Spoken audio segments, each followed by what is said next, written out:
guys, I'm back again with another video. Here I'm just showing you guys doing my left hand.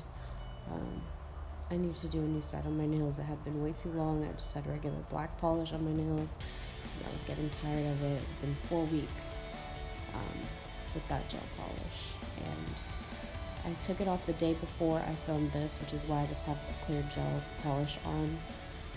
Because I don't want to put anything else over my nails. I wanted to go ahead and put an acrylic set on. I was done with the short nails. But here I am just going in and removing that top coat that I had put on my nails. And if you see little black dots on my nails, that is just from the black gel polish that I had on previously. My drill is on a pretty, it's on the lowest level actually.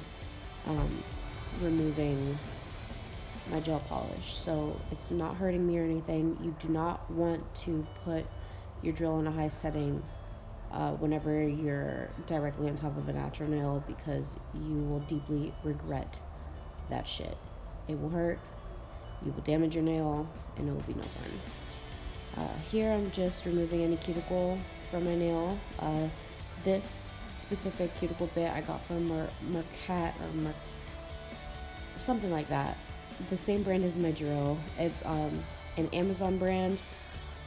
I can put a link to it in the description box if you guys are interested. And here I'm just dusting off any excess dust on my nails, just to make sure that I can see what I'm doing and see if there's any other spots where I need to take off cuticle. Here I'm just clipping my cuticles.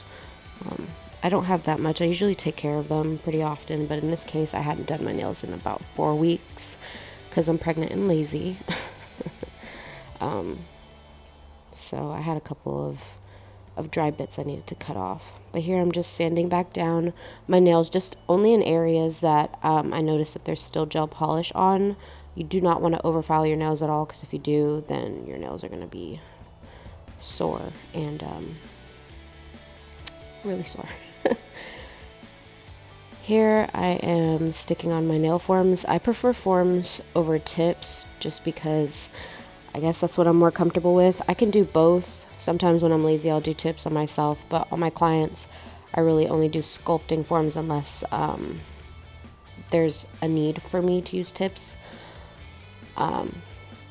Here I'm just showing you guys that the form itself is crooked. I don't know if you guys can see that line, but the sticker isn't perfectly, not perfectly, nothing has to be technically perfect. I'm not perfect. But you want the sticker to match up at the end so that your nail doesn't come out lopsided.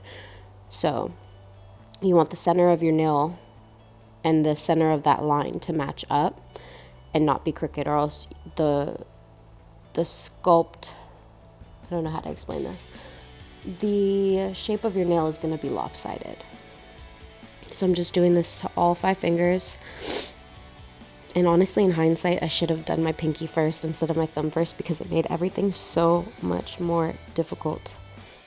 Alright, now all 5 forms are on, and here I'm just showing you guys what acrylic I'll be using. Using the Valentino Clear, and then 2 Glam and Glitz colors. I really love these glitter colors. I have a couple of them in different shades, but the newest one I got is that Gold Getter. It's really pretty. So this part in the beginning is really out of frame, like completely out of frame, so I'm sorry, just bear with me. I'm going to try and explain what I'm doing here. So on my thumb, whenever I start on a form, I always start at the tip of my nail. That's just how, I don't know, that I work. And so I'll lay a bead down. Since I'm doing glitter, you want to have a very thin, clear base on your nails. So here, I don't know if you guys can tell, I'm just patching up a spot where I didn't get enough acrylic, but I go ahead and do the shape of my nail. So if you're going to do a coffin nail, you'd do a coffin nail. Here I'm doing stiletto, so I'm doing it in the shape of a stiletto nail. And I'm putting a very thin layer at the tip, and then I put a thin layer on my nail itself so that it protects my nail from having any glitter on it. If I want to change the color, I just file it down and then I can start fresh basically without having to soak the entire nail off. So here I'm just taking the darker color glitter, and I do this it's pretty wet when I apply it, just so that I can move it around the nail enough, because you don't want dry glitter. It's really, really hard to maneuver.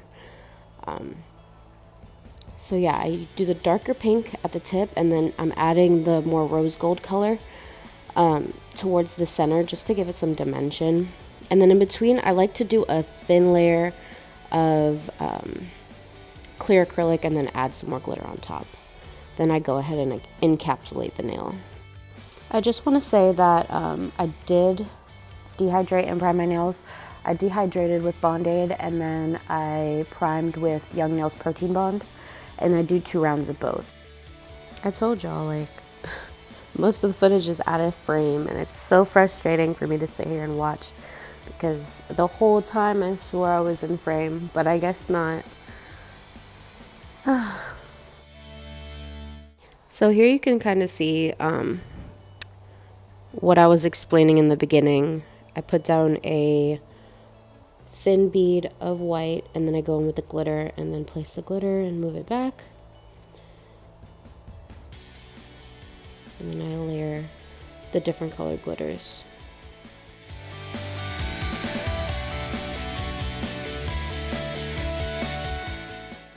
And here I'm just going in and encapsulating the nail with clear.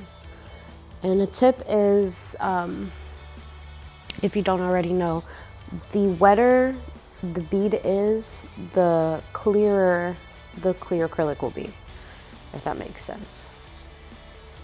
So I'm just pinching my nail again, and then I'm going to move on to my pinky and do that little guy. So I'm just layering some glitter here. And then add some clear, probably going to add some more glitter, yep. And then go ahead and encapsulate the nail. So after you're done all 5 nails and you go in with a file, or yeah, well, at least I go in with a file. Some people do it differently. Some people will go straight away in with their e-file and then shape afterwards. I like to shape before and afterwards just to ensure the shape of my nails. But here I am going in and just filing the sides and underneath so that I don't have any like clear acrylic. You can see kind of on my ring finger there's some hanging off or whatever. You just want to clear that up before you start filing, or at least I like to do that. It's less to do with the drill. This Valentino filter, you guys, when I was so hyped to get it. I got this about 2.5 years ago. This is like the first generation filter that they came out with.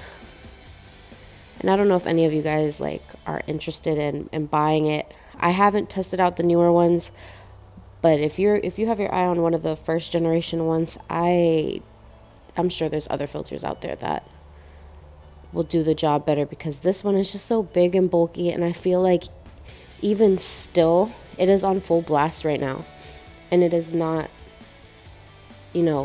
sucking up the dust that well. Like, I still end up with dust all over me, and it's inevitable. You're doing nails, you're gonna end up with dust on you, but when I tell you I end up with dust all over me, and I changed the filters out on these, this is only been used a couple of times, this filter right here. So it's just for the size and the price of it and the loudness, it's just not worth it. Hopefully one of these days I can get my hands on a newer version of the Valentino filter, because I love the concept. I just wish that it worked the way that it was, marketed to work. But I'm just using my e-file here with, I believe this is just a smooth carbide bit. And I'm just going over the surface of my nails just to smooth it out, especially around the cuticles. I like to make sure that my cuticle is very, very flush. It minimizes your chances of getting any lifting, and it just makes sure, it ensures that everything is everything on your nails. Also right here you can see what I mean. I shape partially with my drill just to get the tip a little sharper. I use the sides of my drill bit to taper the nail. You can see here. I just kind of hold it up to the side of the nail gently just to help sharpen up the shape. And I do enjoy doing this. I feel like it makes a world of a difference. You could do this with a carbide bit, or you could do it with your sanding band. It's really up to you. It's preference.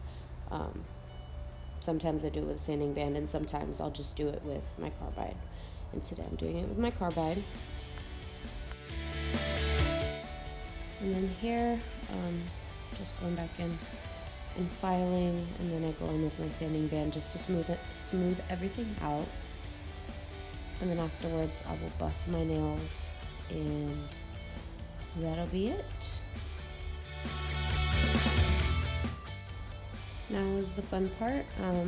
Here I'm just using Profile's Backstage Outshine. This is their no wipe top coat. And I'm just gonna top coat my nail.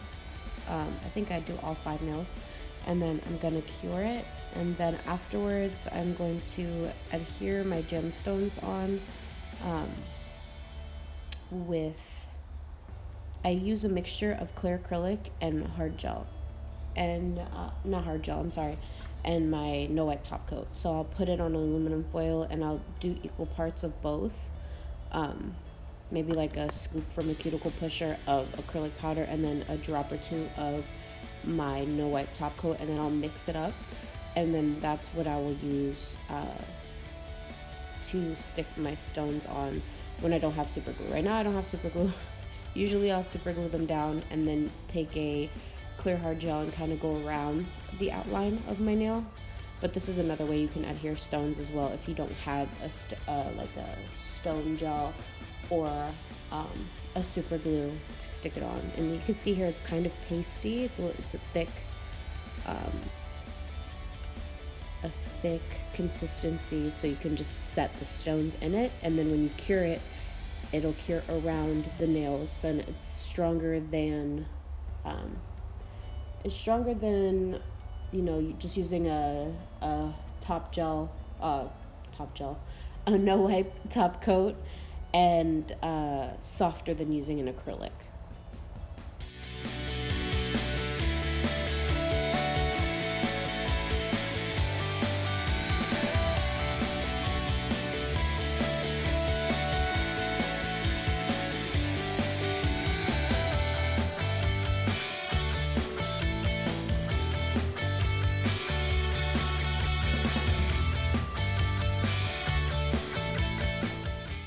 Then when I'm done curing the stones and everything, I go in with my no wipe top coat again, and then I kind of just go around the design that I made with the gems, and then I stick it back in the light. And all of these cures are 30-second cures until my last one. Then I do it twice just to ensure that everything is completely cured and nothing's sticky and everything is dry. So I'm doing my ring finger now, and honestly, there was no rhyme or reason to the patterns I chose to do with the gemstones. You can really do whatever you want. I'm using a mixture of these really light pink and iridescent stones. The only stones here, though, that are Swarovski are the light pink ones, and I don't believe that I used any light pink ones on the big light pink ones. I don't believe I used any on this hand. I used one on my right hand. But yeah, you can go ahead and do whatever type of pattern you want, whatever style you want. It's really up to you to be creative and do what you want. So I just kind of placed them wherever looked good, and then repeated the process.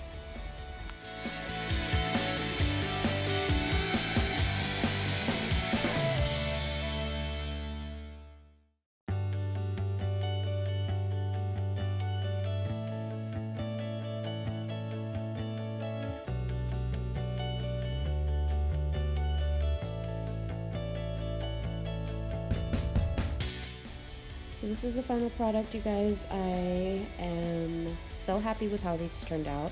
I hope you like them too. Thank you for bearing with me in my out of frame video.